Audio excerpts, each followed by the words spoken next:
Ladies and gentlemen, welcome to the last city, like the city of Zion in the Matrix. So Tim Pool was talking about this, and it was just really interesting. The story of a hypothetical future that we may have, whether it's like the Matrix or WALL-E or any combinations of what you may see in science fiction movies and shows and books and video games and everything. It's really, really interesting. I have some thoughts, and I may have at least one major solution to all of that, or at least to some of that. I think it's kind of cool and pretty devastating all at the same time. I want to talk about that really, really briefly, but first, here's a clip from Tim Pool. So if, 100 years ago, there's a collapse, society breaks down, you walk into a library, you find all the books still sitting there, hopefully not damaged. But these books could be all over the place. You could find the history and be like, wow, look at this. In the future, it's going to be very different. If there is a major collapse catastrophe like that overnight, no one is going to know where any of this information is. And if you don't have electricity or a means to decode the data off the hard drives, there could be a solar flare or a great war.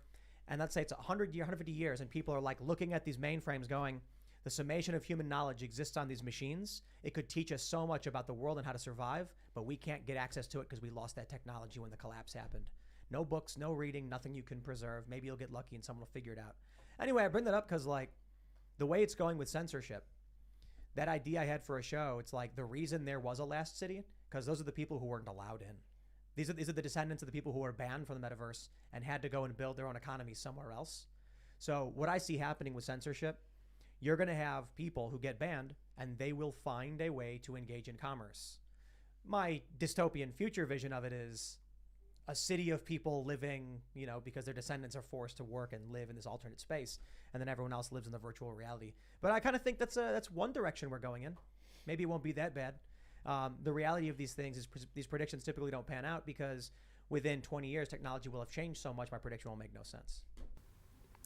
So, first off, I gotta apologize if I'm not being very clear and smooth when I'm talking about this stuff, because I'm a little bit flabbergasted. How do I say? I can't talk because this is like monumental stuff, but it's the kind of stuff that I'm into as a nerd. I think about this kind of stuff, and when you think about the future, especially if you're a smart person, it could be depressing. Like, smart people can be more sad than dumb people. Dumb people can be like, oh, I'm happy. I don't know. And if you don't know things, it's like you can be happy because you don't know, like, oh, there's a storm coming. But it's like the tricky part is to give smart people hope. I would imagine that if you're watching this, you're probably, hopefully, a smarter person. And it's like when you think about the future, you have to think about worst case scenarios of what might happen. And then at the same time, you should think about worst case scenarios and worst case. Well, I mean, it's like I'm being a little bit redundant, like, because worst case scenario is supposed to be the worstest possible scenario imaginable, hypothetically or in actuality. But nonetheless, it's like there's several levels to what could happen. Like, say, for example, if there is no power in your area and you want to know how to do stuff, if you don't have some books and you got to get the information out of a computer or the internet, you would need to go to another place on the planet to get the information, because hopefully it's on another computer, on another server, in another country. But in a worst case scenario, it would not be there either. It would not be in a single computer anywhere. Or maybe you would not have the ability to get into the hard drives. That's what Tim was talking about. Like, how do you get into it? I would imagine there are different ways to do it.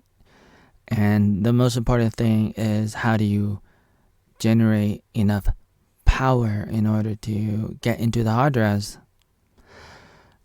And on top of that, I would imagine that you could have crucial information on some text files. It doesn't have to be anything fancy. It doesn't have to be a Word document. It could be very small, a smaller type of file with text, just some words, just some instructions on how to build something, how to make something, how to start something, how to create electricity, or how to open up a hard drive. And I mean, I don't know. And there's so many different things. I mean, you put as much as you can. That would be the idea. That would be what you want to do. And you could keep it on with low power. And you could keep some of it in some kind of Faraday cage. Something that could be protected from anything like a solar flare from the sun, or any kind of EMP attack, anything that could come at you, like say another country like Russia or China, or the lizard people, or other countries that could come and try to zap the computers and your phones and everything all over the place. And then if it's hit with a lot of energy, with a lot of power, a lot of electricity, it may short circuit, it may break, and then that's not good if your electronics are fried up. But the trick would be to put some of your electronics in a Faraday cage or something like that, something metal, and have several layers. That's one solution, and that would be the starting point. Another thing I would do is I'd buy a bunch of books and bury them in the ground, the most important books, including Alex Jones' book, The Great Reset, that just came out. Came out in August of this year, 2022, and there's a lot of books and stuff, and I would hope that there are books out there that have really good, simple instructions on how to generate power, how to build a computer, how to encode or decode a hard drive, how to get the information out of a hard drive. That's what Tim was talking about today, and that got my attention, and I was thinking about that metaphor, or that possible outcome, possible future that we may have, kind of thing, with the idea of a game or a movie of the last city. I think it's really cool, but also not cool, because it's real. It could happen. Well, I mean, it's like, I wonder sometimes, has something like that ever happened before? Hundreds of years ago, thousands of years ago, was there a city of Atlantis in the ocean of Atlantis? The Atlantic, the Atlantic Ocean. The legend, the myth of an island, Atlantis. There was a guy talking about it on Joe Rogan, and I say it's possible. And then you have the ideas of, Were the pyramids power plants? I don't know, but it's possible. And did they have advanced technology thousands of years ago, 10,000 years ago, more than that? Are aliens real? Are there dinosaurs or lizard people inside the planet, inside the earth? I don't know. I cannot tell you. All I know is I'm here right now, and I'm gonna do what I can with what I got. I have a lot of thoughts. The biggest thing I wanted to say was this, try to keep a copy of some of the most important things in text files. That's like number one. It's like it's possible to keep some solar panels inside a Faraday cage. Solar power, other kinds of power. You keep some backups, and if there's no power around you, then you go inside that box, you grab it out, and now you have power. And hopefully you have a hard drive or a thumb drive with some text files, something small as possible, with just, simple instructions on what to do if you got no power and you need to build a new power system, and you need to build a computer and get access to some other hard drives. It's like you gotta think ahead. I'm really into educational prevention, and I think that a lot of people on the right should be, for the most part. They should be for that more than anything else.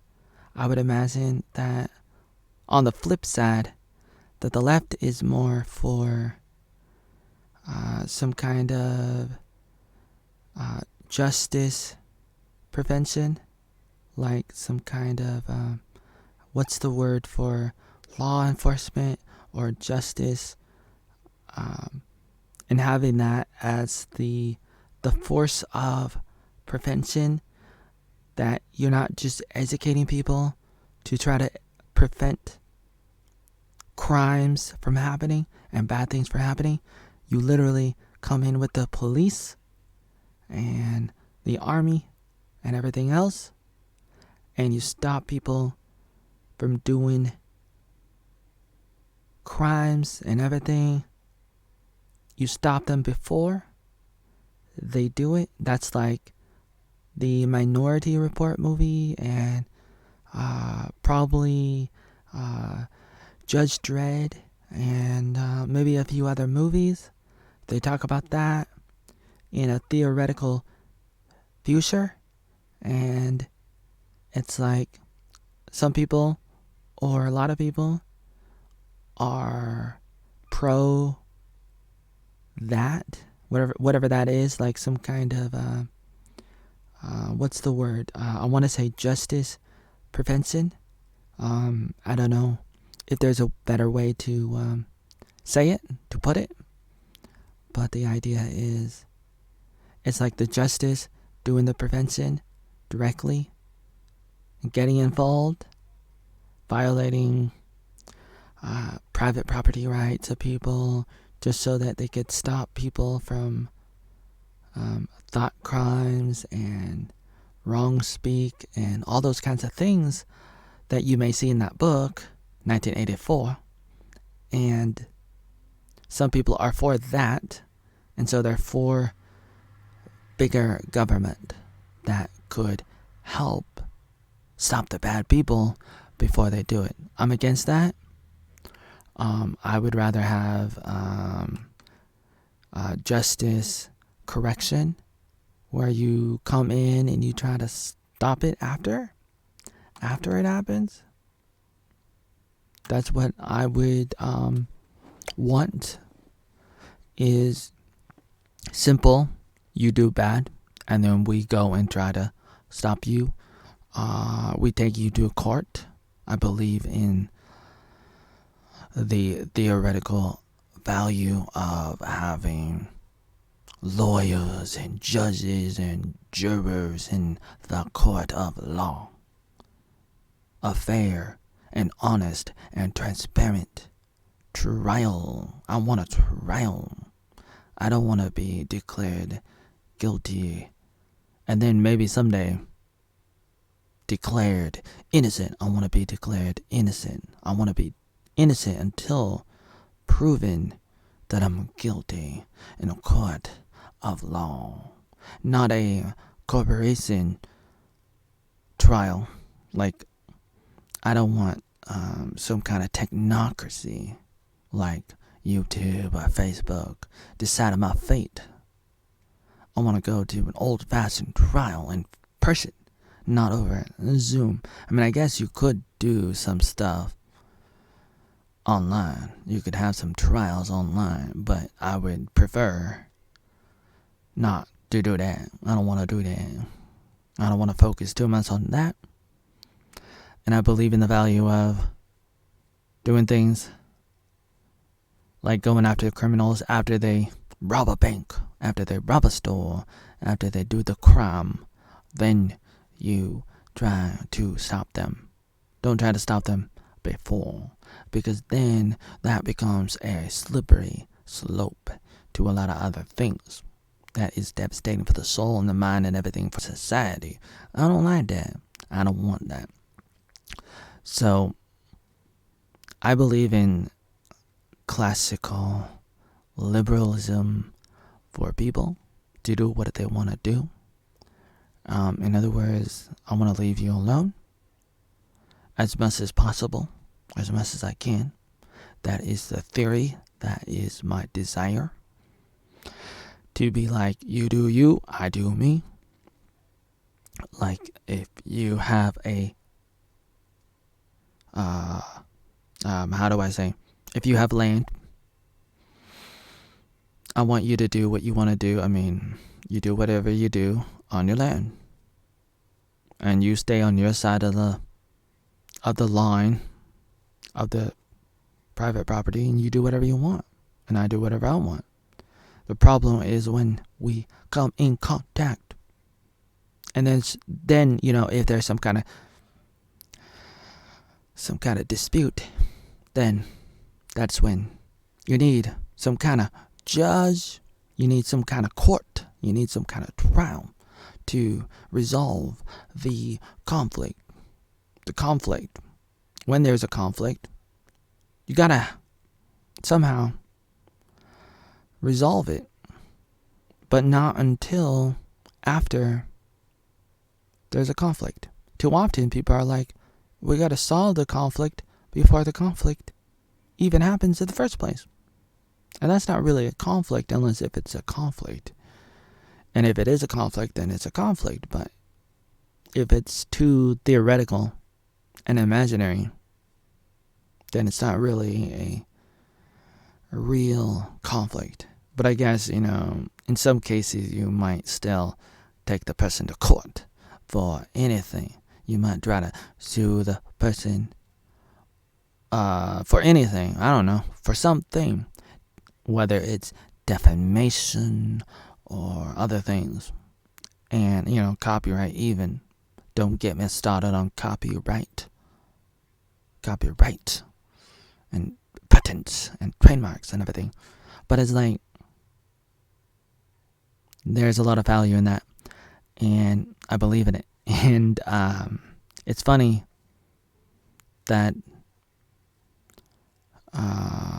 some people don't know it, but then again, that's not funny. But it might be funny to me that I talk about this, but I guess it's important to me that I talk about this. And I write about it because it's one of those things that I hold dear. And I was thinking about how to describe some of the things that I believe politically, culturally, religiously, and everything. All that kind of stuff. And I came up with some of that stuff that I just said a second ago. I think that's new. My way of describing some of that, talking about some of that, like I am for educational prevention.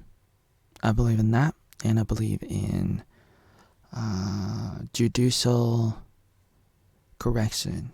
But the left believe more in judicial prevention and educational correction, or probably just judicial correction as well. Like they probably believe more in judicial prevention and correction. That's the left. The left believe in judicial prevention and correction. That's my take. That's my summary of what the left believe.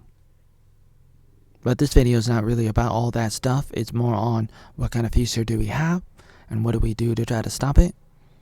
What can we do to compensate if we wake up one day in that kind of future where there's no power. Imagine there's no power or only a little bit of power and we lost a lot.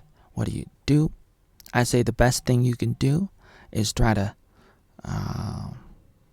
be ready with everything, backup plans, have a bunch of books, hard copies, actual books, and also ebooks. Have it on the hard drives, have it on the internet. It's good to have different hard drives in different locations scattered around with a lot of simple, small little files in them that can help you in case you're in that situation. And you want to have different kinds of hard drives in case one hard drive is affected differently than another hard drive. And it's say like maybe one hard drive might get affected by a solar flare or something, EMT or something, EMP, some kind of attack. But then the other type of hard drive isn't, because it doesn't have the same kind of weakness or whatever. And so it's like you gotta be ready for whatever comes. And I'm the kind of person that sometimes I feel like it's overwhelming to talk about some of this kind of stuff, and so then I don't want to talk about it. And if you're that kind of person, I know what it's like to not want to talk about this kind of stuff. Some people are like that, and it could be pretty devastating. So then you just kind of want to go back and watch a movie, play a game or something, instead of like trying to think about it, because it's like it gives you a headache. But there's hope, and there's some little things you can do every day that can help for that day, for whatever that comes. Whatever it comes. Yeah, it's like you don't know. Like if a lot of people take action and do what they can every day, some of these things may not happen. Like they may not happen. They may not. Some of it may not, and some of it may. Maybe other things will happen, but you just don't know. But that's why you talk about it. That's why you do stuff, because then it doesn't happen. And then some people will be like, "Oh, you were wrong. It didn't happen." But that's the point. That's the point. So even people like Alex or other people, when they talk about this stuff, if it doesn't happen, that's good. But some people can be like, "Oh, it didn't happen. That means they were wrong." No, that's not what they were saying. People like Alex, they talk about this stuff because they want people to really get involved, and then we can do stuff to turn the Titanic around. We want to turn it around. And maybe you can, but if it doesn't, you should have a little lifeboat ready and hop out as soon as the Titanic is totally gone. Never let go.